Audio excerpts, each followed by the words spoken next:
Hey everyone, before we dive right into the action, I just wanted to let you know that all the opening theory used in this series can be found in my latest London system course, will be the first link in the description. Gonna be opening up with d4, and we do get to face the Dutch. That is pretty funny. Not what I would expect against most of the 500 players. Just gonna be going for E3, gonna be developing, and as a rule of thumb against the Dutch, I'm pretty sure you guys are wondering, okay, when do we play C3 or when do we play C4? So as a rule of thumb in my course, you're gonna see us playing with C4 all the time against the Dutch. But first, let's make a Luft. In case of that, we wanna have Bishop H2. And then we're gonna be expanding on the queen side. Because the problem is if you play without C4, gonna be hard to generate any play whatsoever. It's good to play c4, just that we're gonna get to push on the queen side. So as a rule of thumb, whenever you see d4 f5, it's always gonna be with c4. Okay, opponent playing a pretty strange a5 move. I don't think it's bad, but it's pretty strange. Just gonna keep developing now. Bishop goes to e2. I think here it's the nicest. Typically the bishop goes to e2 against most of the Dutch lines. Sometimes against the stone wall when they have pawns on d5, c6. d3 could be a better square. Against these, just stepping back. If g5, I think we have a nice trick with knight takes, and then pick up the unprotected knight. And other than that, not sure how he's willing to justify this, but I think with bishop f6 now the knight is lacking any good squares, so knight e2 could be a move hitting this, but I think even more effective we can just go g4. Exploiting the fact that the knight has no squares, and we basically get to win the free knight. Even though knight e2 was also fine, let's say this is just way more accurate, and now it just seems that we get to win the free piece. He can take. I'm happy to see that because I think maybe we open up more files for our pieces. To see with his last move, the knight has no square. It's pretty funny. And we're about to collect it, exploiting the knight on the rim. This is also a theme of the fundamentals chapter that we have. Knight on the rim is not good, guys. Do not put your knight there for these kind of reasons. And from now on, again, just should be pretty easy game. Just take queen c2. Okay, against that, collecting the knight. Queen c2, putting pressure on this diagonal, long castling, can double up on the h file. Just really easy play from now on, just super intuitive. Yeah, developing my queen, preparing long castle. Would go like that pawn. Do we have anything better? Like, see, when you see a tempting move, you shouldn't necessarily rush with it. Like, sure, queen h7 will probably end up playing that, but you want to see maybe there's a way to somehow trap his king so that we can get it in a mating net, but I don't think it's the case here, and taking looks fine. King f7 only move.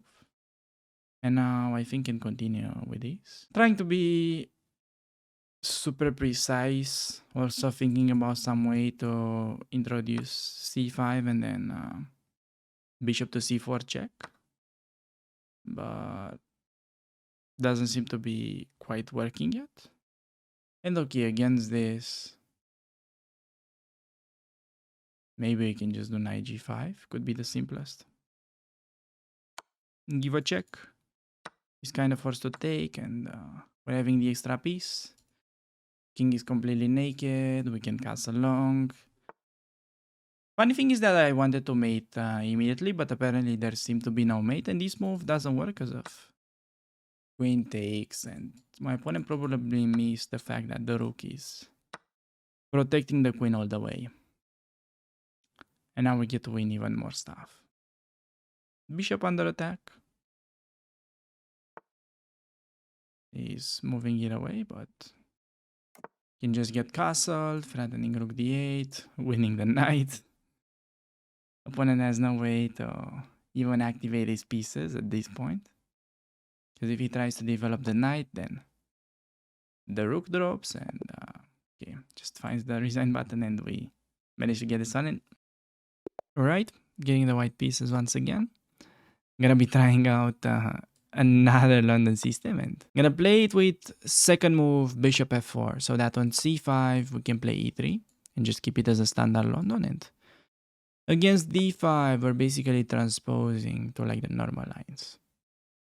He has a line to deviate a bit with bishop d6. This is covered in the course as well, but now after knight f6 we're just basically entering kind of mainline territory, at least for now.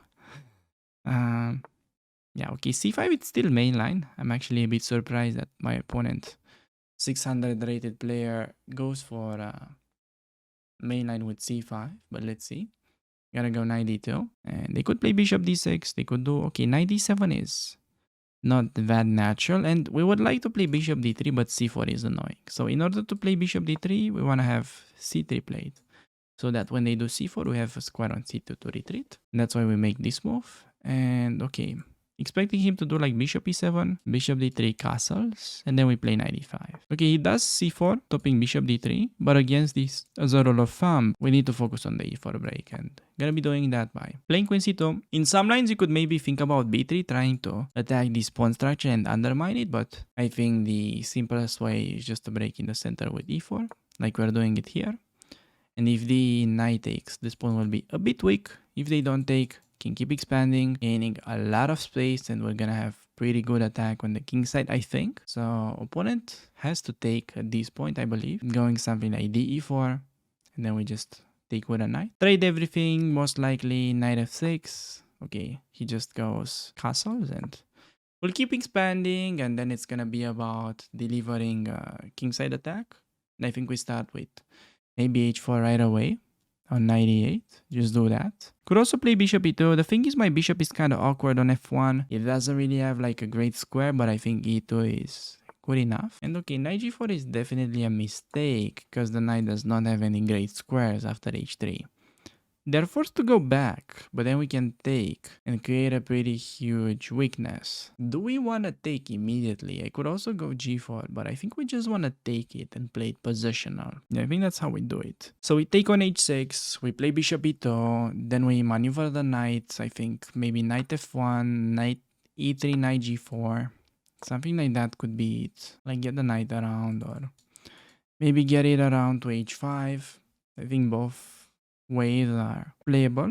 Yeah, knight f1. Okay, f6 is logical, trying to get some counterplay. So this perhaps won't allow me to get so many maneuvers. My instinct is just to somehow let him take on e5. Could do castle long as well.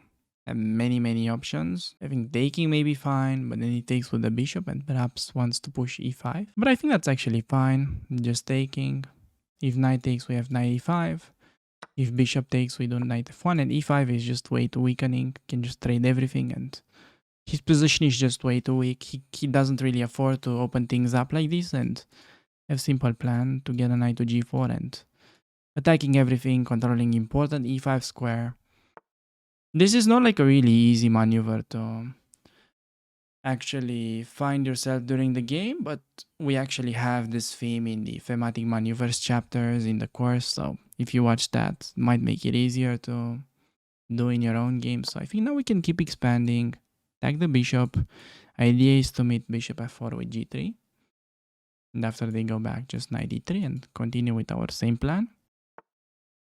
Yeah, bishop f4, simply g3 as I was saying, hitting the bishop, expecting them to step back to d6, and gonna continue with knight e3, knight g4. I think that's most effective. Also queen d2 may be interesting, but I think just knight e3 is simplest. They can't play e5 because the d5 pawn drops, and we have simple move.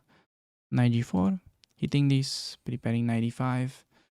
This is starting to look pretty good for us. From like a pretty unclear position, I think we are keeping everything under control.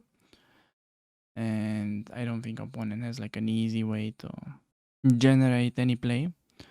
So he does knight f6, but now this allows me to play knight e5. And after bishop takes, pawn takes, knight e4. Maybe that's a little bit annoying. Yeah, okay, that was actually maybe a good move from my opponent. So, thinking about this, how to maneuver my stuff. So, could do knight e5, bishop takes, knight e4. I'll have f2 under attack. Problem is f3, knight takes on g3. Rook g1, there is queen h4. But then maybe maybe then king f2 and we win. That's like pretty funny. I think we can go for that. Yeah, I think 95 is what the position is asking for, but it's filled with a pretty dirty tactical trick. So watch this. F3. I'm gonna be like, oh no, my pawn.